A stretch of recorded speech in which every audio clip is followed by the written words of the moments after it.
बिस्मिल्लाहिर्रहमानिर्रहीम। अस्सलाम वालेकुम डियर स्टूडेंट्स, मैं हूं प्रोफेसर अज़मत अली और आप देख रहे हैं मेरा चैनल मैथ्स फॉर यू। बेटा, आपको e CAT entry test series की प्रेपरेशन में वेलकम करता हूं। आज के लेक्चर में आपकी बुक 1 में जो chapter number 3 matrices and determinant है, जिसके ऊपर मैं ऑलरेडी 2 लेक्चर डिस्कस कर चुका हूं।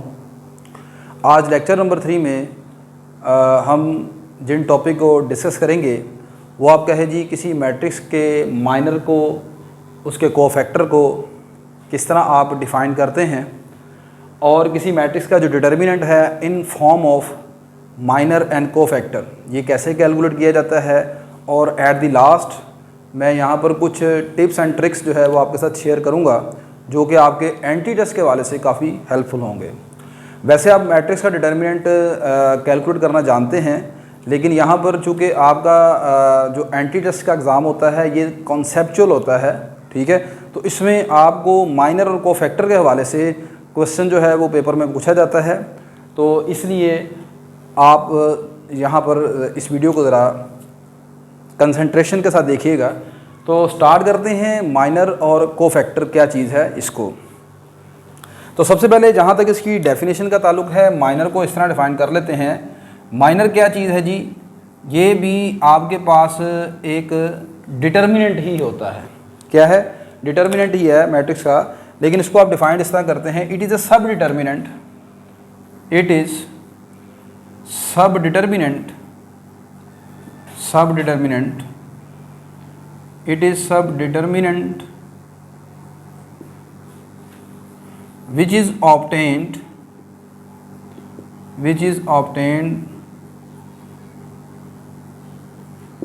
by deleting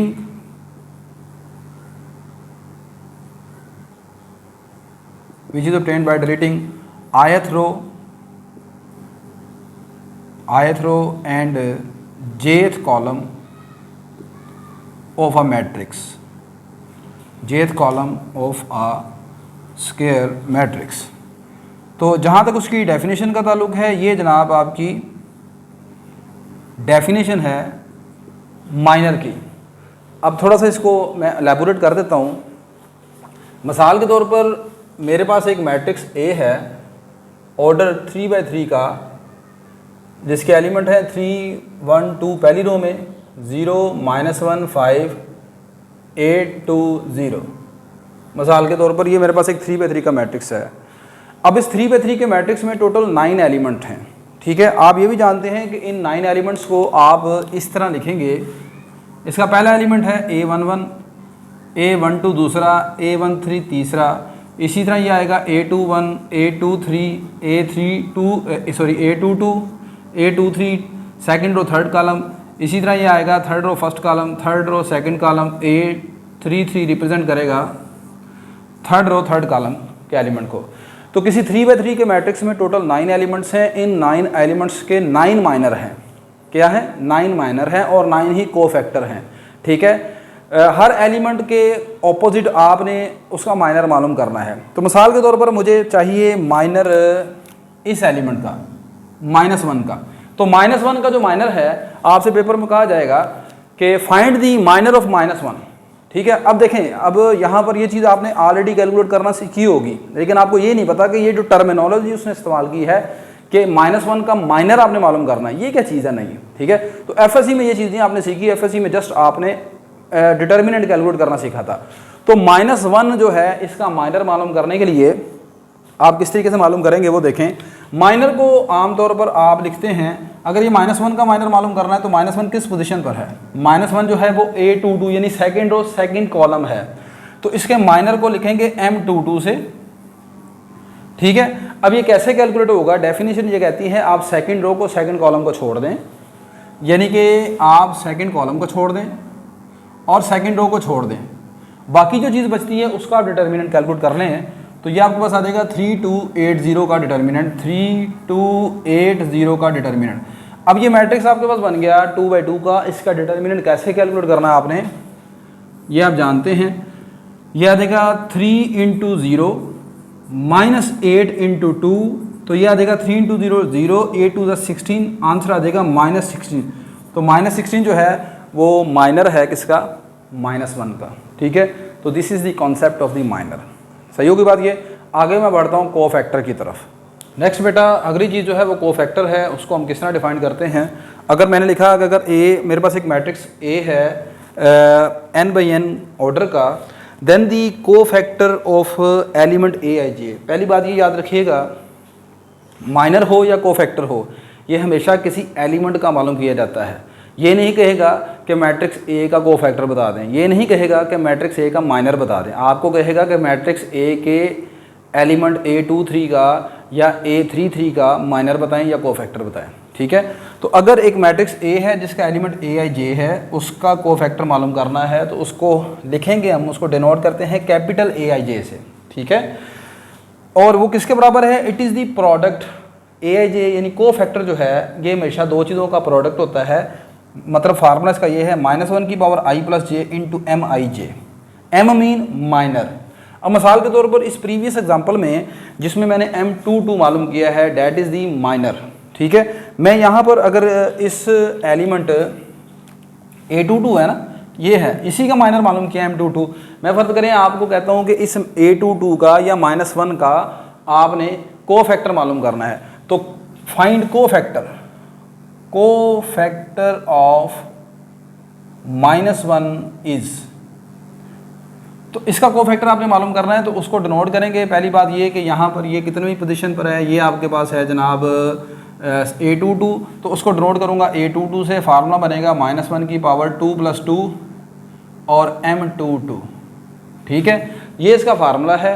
अब आगे इसको सॉल्व कर लेते हैं। -1 की पावर ये बन जाएगा 4, M22 का आंसर मैं पहले निकाल चुका हूँ, डैट इज़ -16, तो ये आपके पास आ जाएगा -1 की पावर 4 + 1 हो गया, ये आ गया -16।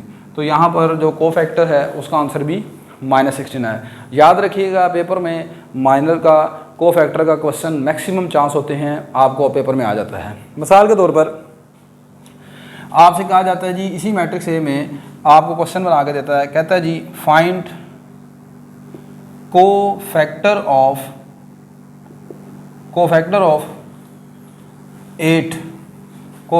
8, ठीक है। अगर फर्ज करें वो कहता है जी कोफैक्टर ऑफ 0 मालूम करें, तो फिर 0 दो जगह पर लिखा हुआ है, तो फिर वो आपको बताएगा कि 0 कौन सी पोजीशन वाला लेना है, यानी सेकंड रो फर्स्ट वाला या थर्ड रो वाला, ठीक है। फिर वो आगे उसकी पोजीशन को लिख देगा अगर कभी ऐसा हो तो यहाँ पर फर्ज करें कोफैक्टर ऑफ 8 के मतलब आपको कह रहा है, तो क्या पहले यहाँ पर माइनर मालूम करेंगे? नहीं, वो ज़रूरत नहीं है आपको इस तरह सारा लंबा चौड़ा करने की, ये तो मैंने एक फार्मूला लिखा आपको बताया है, ठीक है। 8 का कोफैक्टर आपने मालूम करना है, तो आपने देखना है कि 8 की पोजीशन क्या बनती है। 8 की पोजीशन है थर्ड रो फर्स्ट कॉलम, ठीक है, थर्ड रो फर्स्ट कॉलम, तो ये A31 बनेगा आपके पास। फार्मूला बनेगा -1 की पावर 3 + 1, ठीक है। अब आप उसके बाद यहाँ पर आगे निकालना है आपने माइनर, तो माइनर अलहदा से स्पेशली निकालने की ज़रूरत नहीं है। आपने देखना है कि 8 जो है वो किस रो में और किस कॉलम में है, आप उस रो को और उस कॉलम को छोड़ देंगे, बाकी जो चीज़ बचेगी उसका डिटर्मिनेंट ले लेंगे आप। तो 8 जो है वो आपके पास आखिरी रो है और पहला कॉलम है, इसको छोड़ दें तो बाकी जो चीज़ बचती है वो आएगी 1 2 -1 5, इसका हम निकाल लेंगे डिटर्मिनेंट। अब ये -1 की पावर बन गई 4 और ये डिटर्मिनेंट आप कैलकुलेट करना जानते हैं 2/2 मैट्रिक्स का, ये आ जाएगा 5 1 सा 5, फार्मूले का माइनस, ये आ जाएगा -2, तो -1 की पावर 4 होगी +1, तो ये +1 आ गया और ये आंसर आ गया 5 + 2 7, डैट इज इक्वल टू 7। याद रखिएगा कि क्वेश्चन में ना जिसमें माइनर और कोफैक्टर कैलकुलेट करने के लिए कहता है, उसमें दो ऑप्शन लाजमी एक ऐसी इस तरह की डालता है कि मिसाल के तौर पर इसका कोफैक्टर का आंसर आया है +7, तो -7 की ऑप्शन उसने लाजमी रखनी है। ये याद रखिएगा, जब भी माइनर और कोफैक्टर का क्वेश्चन आएगा, अगर +7 सही आंसर है तो -7 लाजमी डाला होगा, क्योंकि पेपर सेटर को ये पता है कि बच्चा मैक्सिमम गलती करता है, ठीक है, प्लस या माइनस की मिस्टेक होती है उससे। क्लियर होगी बात कि नहीं? तो आई होप कि आपको ये पता चल गया होगा कि माइनर और कोफैक्टर कैसे कैलकुलेट करते हैं। अब मैं अपने लेक्चर के इंपॉर्टेंट सेगमेंट की तरफ मूव कर रहा हूँ, that is the determinant of a matrix. यहाँ पर मैं किसी मैट्रिक्स का डिटर्मिनेंट मालूम कैसे करते हैं स्क्वायर मैट्रिक्स का, जबकि उसका ऑर्डर जो है वो 3/3 या उससे बड़ा है, ठीक है। तो वो कैसे कैलकुलेट करना है, इसकी डेफिनेशन यहाँ पर मैं माइनर की शक्ल में भी लिखवाना लगा हूँ आपको और कोफैक्टर की शक्ल में भी लिखवाने लगा हूँ। पहले हम शुरू करते हैं 3/3 के मैट्रिक्स से, ठीक है। देखिए जी, आपने जहाँ तक सीखा है ना, आप क्या करते थे एफएससी में, आप करते थे कि बाय एक्सपेंडिंग रो 1 ठीक है, ज़्यादातर आप ऐसे ही करते हैं कि डिटर्मिनेंट जब आप कैलकुलेट करते हैं तो आप कहते हैं जी बाय एक्सपेंडिंग रो 1 या एक्सपेंडिंग C1 कॉलम 1 या बाय एक्सपेंडिंग रो 2। ठीक है, ज़्यादातर आप रो 1 से एक्सपेंड करते हैं। आपने यहाँ पर फार्मूला देखना है, ठीक है, माइनर और को फैक्टर की शक्ल में। तो मैं पहले मालूम करने लगा हूँ formula of determinant, formula of determinant, determinant of order n by n, किसी n बाई n का मैट्रिक्स का ऑर्डर, जबकि आपका n जो है यानी ऑर्डर जो है वो 3 या 3 से बड़ा होना चाहिए। पहले मालूम करते हैं इन form of determinant, in form of minor, in form of minor. ये चीज़ आपको लाजमन आनी चाहिए। ये आपके पास नेक्स्ट लेक्चर में मैं प्रॉपर्टीज़ ऑफ डिटर्मिनेंट को बताऊंगा, डिस्कस करूंगा, वहाँ पर ये चीज़ें लाजमन इस्तेमाल होंगी। इसलिए इन चीज़ों को ज़रा आपने बी केयरफुली समझना है। ले जी, माइनर की शक्ल में आपने डिटर्मिनेंट कैलकुलेट करना है। कितने फार्मूले बनाए जा सकते हैं यहाँ पर माइनर की शक्ल में, आपको पता है? जब आपके पास 3 बाई 3 का मैट्रिक्स है तो 3 बाई 3 के मैट्रिक्स में टोटल आपके पास कितनी रोज़ हैं? 3 रोज़ हैं, सही है। कॉलम कितने हैं? 3 ही कॉलम है। तो 3 + 3 6, 6 तरीक़ों से आप डिटर्मिनेंट का फार्मूला यहाँ पर बना सकते हैं जब आप माइनर को कैलकुलेट करें। माइनर की शक्ल में आप रो वाइज चलें 3 फार्मूले बनेंगे, कॉलम वाइज चलें तब भी 3 फार्मूले चलेंगे। ठीक है, डिटर्मिनेंट जब भी कैलकुलेट करते हैं आप जानते हैं या तो आप रो वाइज कैलकुलेट करते हैं या कॉलम वाइज, डायगनली कैलकुलेट नहीं करते डिटर्मिनेंट। ठीक है, चलें जी, अगर मैं आपको कहता हूँ कि आपने in form of minor formula बनाना है तो और एक्सपेंड करना है by expanding row 1, by expanding row 1, by expanding R1 को एक्सपेंड अगर करते हैं तो फिर डिटर्मिनेंट का फार्मूला क्या बनेगा? ए का डिटर्मिनेंट। रो 1 में कौन कौन से एलिमेंट हैं? एलिमेंट है A11, A12, A13। देखें समटाइम ना आपके पास पेपर में फार्मूला लिख के दिया होता है, फार्मूला लिख के दिया होता है, आपसे कहा जाता है कि बताएं इनमें से कौन सा फार्मूला जो है डिटर्मिनेंट का है। डिटर्मिनेंट कैलकुलेट करना आपको आता है, मैं जानता हूँ, आप रो 1 रो 2 से एक्सपेंड कर सकते हैं, लेकिन समटाइम आपके पास पेपर में फार्मूलों की बेस पर क्वेश्चन बन जाता है। तो वहाँ पर जिस बच्चे ने ये चीज़ें नहीं सीखी होती वो उन क्वेश्चन को नहीं सोल्व कर पाता। ठीक है, तो इसलिए इन चीज़ों को सीखें। ठीक है, तो रो 1 से एक्सपेंड करना, तो रो 1 में है 3 एलिमेंट। आप लिखेंगे पहला एलिमेंट A11, फिर लिख लें A12, फिर लिख लें A13। अब इनके साथ इनके माइनर को जोड़ दें। ठीक है, इनके माइनर जोड़ दें, यह आ जाएगा M11, यह आ जाएगा M12, यह आ जाएगा M13। अब उसके बाद इनके दरमियान आपने साइन लगाने हैं, प्लस माइनस प्लस। ठीक है, पहला साइन हमेशा प्लस का, अगला माइनस का, फिर प्लस का। ये आपके पास फार्मूला बन गया डिटर्मिनेंट का। आप डिटर्मिनेंट हर चीज़ इस तरह कैलकुलेट नहीं करेंगे। ठीक है, कि पहले फार्मूला लिखें फिर आप कैलकुलेट करें, लेकिन मैं बता रहा हूँ कि फार्मूला आपको आना चाहिए। ठीक है, जहाँ तक क्वेश्चन सॉल्व करने की टेक्निक है वो एक अलग चीज़ है, आप वहाँ पर फार्मूला नहीं लिखते। सही है। अच्छा, अब फ़र्ज़ करें कि अगर आप एक्सपेंड करते हैं फ्रॉम R2 से अगर आप एक्सपेंड करते हैं तो फिर माइनर का फार्मूला, डिटर्मिनेंट का formula in form of minor कैसे बनेगा, चेक कीजिएगा। आपने देखना है कि रो 2 में एलिमेंट कौन कौन से हैं। रो 2 में एलिमेंट है A21, A22, A23। तो आप यहाँ पर लिखोगे A21, A22, A23। अब इनके साथ आपने लिखने हैं इनके माइनर। तो इनके माइनर हैं, A21 का माइनर है M21, M22, M23। क्लियर होगी बात ये। अब आपने साइन लगाने हैं, तो क्या साइन यहाँ पर भी प्लस माइनस प्लस चलेगा? नहीं, यही बच्चा यहाँ पर गलती करता है। जब वो रो 2 को एक्सपेंड करता है तो पहला साइन हमेशा प्लस का, फिर माइनस का, फिर प्लस का, इसी तरह लगाता है। ऐसा नहीं होगा हरगिज़, याद रखिएगा। अब यहाँ पर मैं आपको ट्रिक बताता हूँ कि साइन कैसे याद रखने हैं। साइन याद रखने का एक टेक्निक तो ये है कि आप पहले यहाँ पर खुद से ही साइन लगा लें।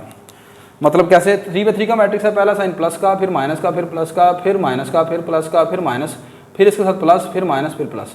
एक तो ये हो गई टेक्निक। अब मिसाल के तौर पर फ़र्ज़ करें कि कभी पेपर में आपको मैट्रिक्स है तो 3 बाई 3 का, अगर मैट्रिक्स हो 5 बाई 5 का या 100 बाई 100 का, ठीक है, और उसमें आपने कहता है जी कि आप एक डिटर्मिनेंट का फार्मूला बना कर दिखाएं जब आप उसकी 50वीं रो को एक्सपेंड करें, तो वहाँ पर आप पहले ये साइन तो नहीं लगाने लगे, वो तो मुश्किल चीज़ हो जाएगी। फिर कैसे करेंगे? आपने यहाँ पर किया है एक्सपेंड दूसरी रो से। दूसरी रो का पहला नंबर है A21, A21 21, ठीक है, A21। तो A21 में इसके नीचे वाले सफिक्स को देखें, ये बनेगा 2 + 1, 2 + 1 that is 3, that is odd. अगर ऑड होगा आंसर तो पहला साइन हमेशा माइनस का, फिर प्लस का, फिर माइनस का, ठीक है। बस ये टेक्निक है आपके पास। आई होप कि आपको ये चीज़ क्लियर होगी। सही है। अब मिसाल के तौर पर मैं एक्सपेंड करता हूँ, इसी तरह ही आप R3 से एक्सपेंड कर सकते हैं। एक और चीज़ करके देखते हैं, अगर आप कॉलम 2 से एक्सपेंड करते हैं, expanding from column 2, expanding from column 2, expanding from C2। अब आप C2 से एक्सपेंड करने जा रहे हैं, तो C2 के पहले एलिमेंट आपने देखने हैं। C2 के एलिमेंट कौन कौन से हैं? C2 के एलिमेंट बनेंगे, C2 मीन सेकंड कॉलम, तो उसमें पहली रो सेकंड कॉलम आएगा, दूसरी रो सेकंड कॉलम आएगा, तीसरी रो सेकंड कॉलम आएगा, ऐसे ही है ना। तो कॉलम वाइज एक और बात याद रखिएगा, जब आप कॉलम वाइज एक्सपेंड करते हैं तो आप गौर करें, ये वाला जो दूसरा नंबर है ना, ये नहीं चेंज होगा, ठीक है। यहाँ पर मैंने गलत लिखा, ये 3-2 आएगा, 2-1 A12 2-2 3-2। तो पहले आपने एलिमेंट देखने हैं कौन कौन से हैं, वो आपने लिख लिया। ए डिटर्मिनेंट का फार्मूला यहाँ पर बनेगा इस मरतबा a first row second column, second row second column, third row second column. तो कॉलम वाइज एक्सपेंड कर रहे हैं तो कॉलम की पोजीशन नहीं चेंज होगी, ये कॉलम वाला नंबर सेम रहेगा, ठीक है। अब क्या करना है, इनके साथ इनके माइनर को अटैच कर देना है। तो इसका माइनर क्या है?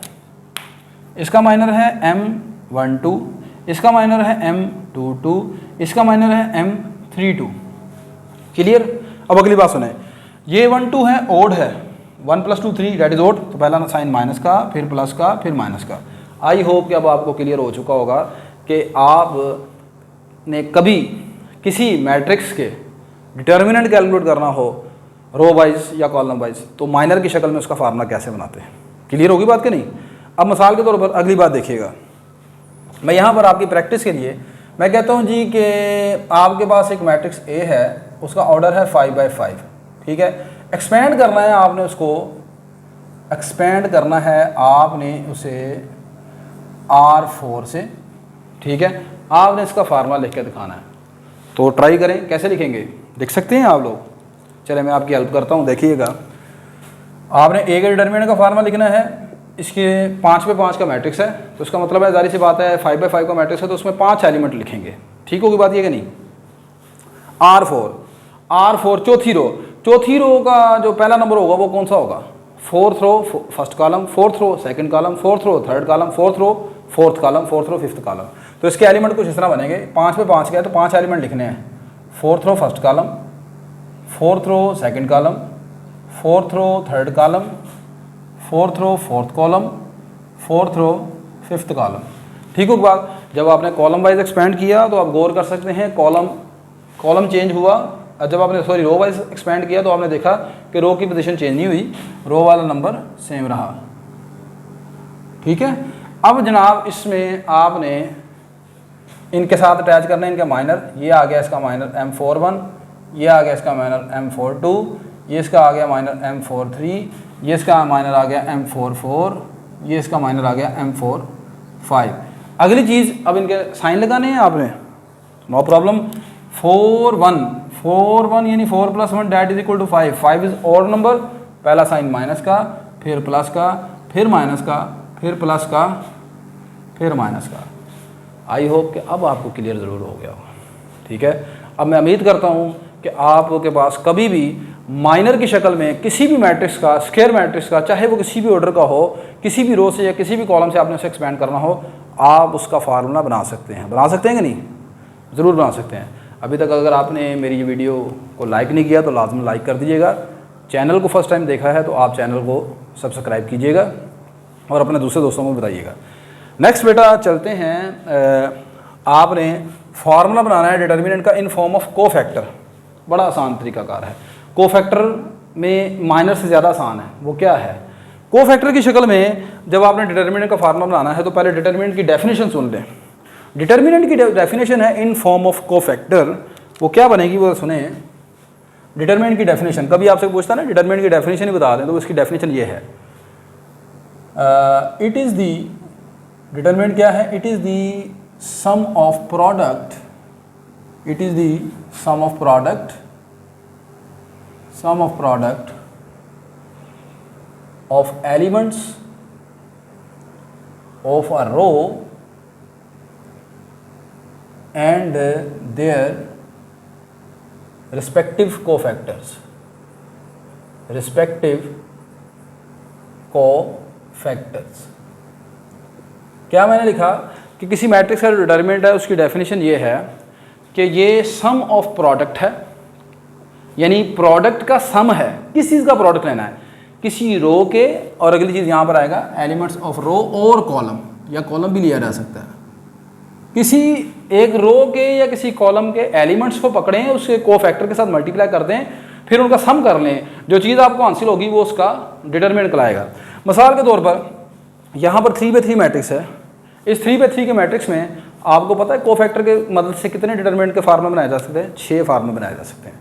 जिस तरह माइनर की शक्ल में 6 बने हैं, यहाँ पर भी 6 फार्मूले बनाए जा सकते हैं। कैसे बनाएंगे? मिसाल के तौर पर मैं आपको कहता हूँ कि आपने इसकी रो 1 को एक्सपैंड करना है, ठीक है, और कोफैक्टर की शक्ल में फार्मूला बनाना है। तो कैसे बनेगा बेटा, देखें ज़रा। ए के डिटरमिनेंट का फार्मूला बनेगा, देखो जी, रो 1 को एक्सपैंड करना है तो रो 1 के एलिमेंट लिखो, क्या क्या है रो 1 के एलिमेंट, बोलें। ये रो 1 का पहला एलिमेंट है A11, शाबाश। आगे बोलो A12, फिर बोलें A13। क्लियर होगी बात? ये फर्स्ट रो के ये 3 एलिमेंट आ गए। अब इनके साथ अटैच कर दो इनके कोफैक्टर। A11 का कोफैक्टर कैपिटल A11, इसका कोफैक्टर कैपिटल A12, इसका कोफैक्टर कैपिटल A13।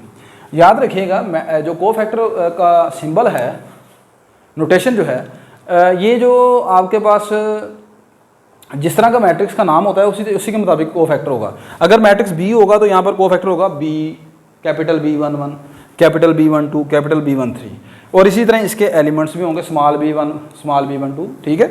अच्छा, ये अब यहाँ पर देखो क्या करना है। वहाँ पर अब हमने साइन लगाने होते थे ना, प्लस माइनस या माइनस प्लस से शुरू करते हैं। इसमें ऐसा नहीं होता, इसमें तमाम साइन प्लस के आते हैं। ये इसलिए आसान है।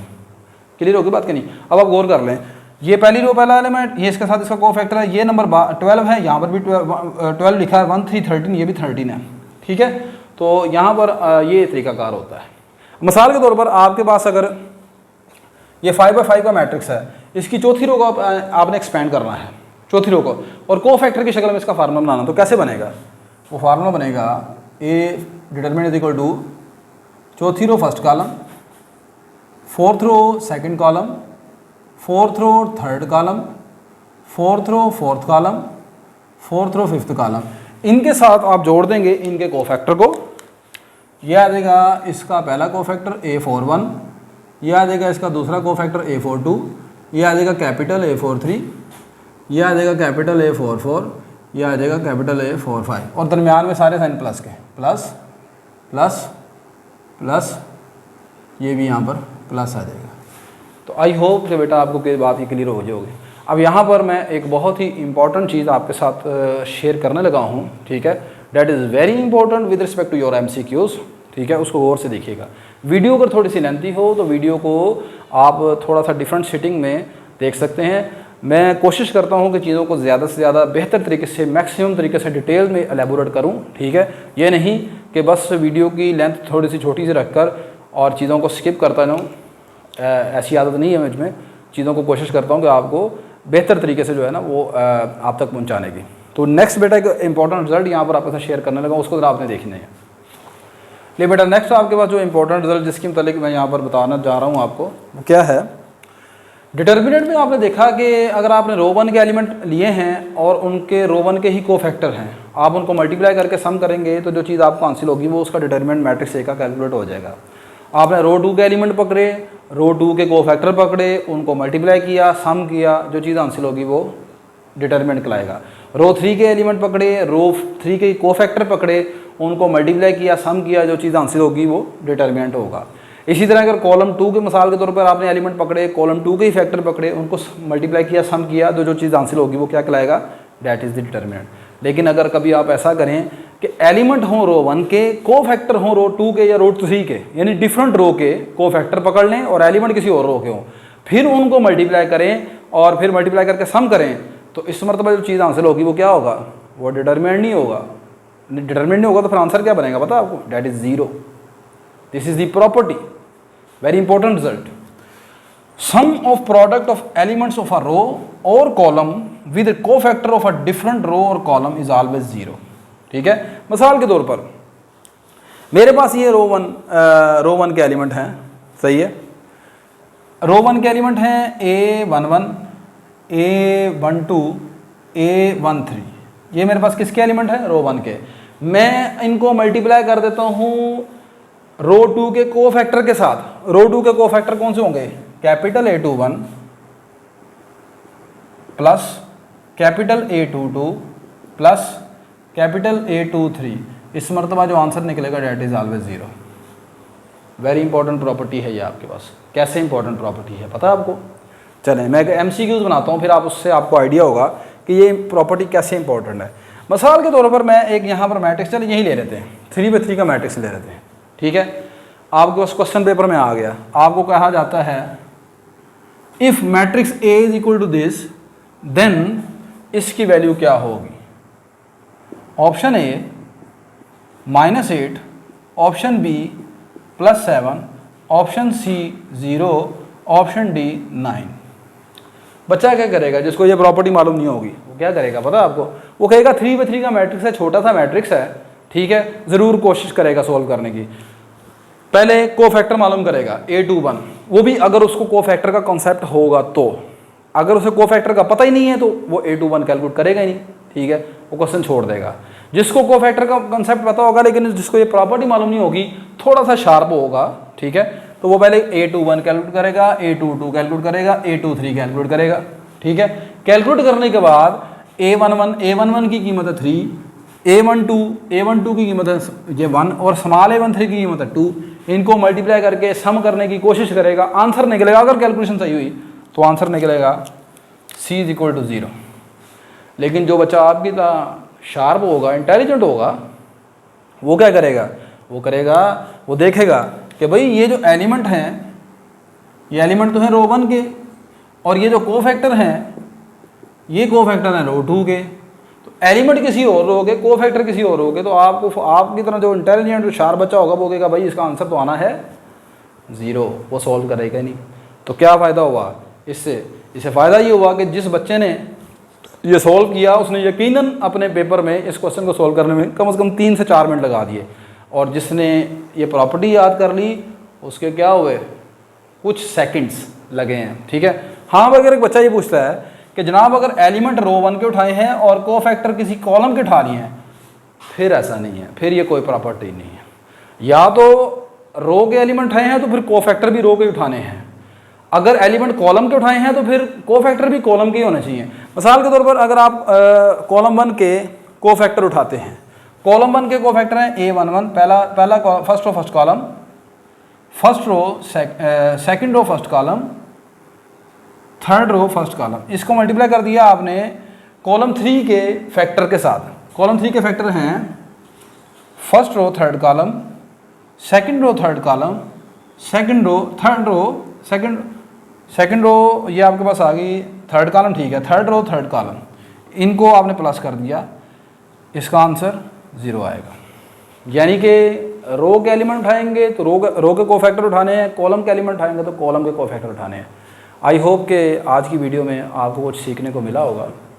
मेरी ये वीडियो अगर आपके लिए हेल्पफुल है तो मेरी इस वीडियो को आपने लाजमन लाइक कीजिएगा, शेयर कीजिएगा, मेरे चैनल को सब्सक्राइब कीजिएगा और मुझे कमेंट्स करके ज़रूर बताइएगा कि मेरी ये वीडियो आपके लिए हेल्पफुल है।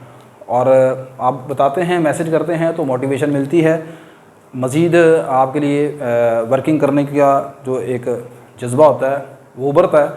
तो इंशाल्लाह नेक्स्ट लेक्चर में हम इस चैप्टर की बहुत ही important topic that is the properties of determinants, उनके ऊपर डिस्कशन करेंगे, ठीक है।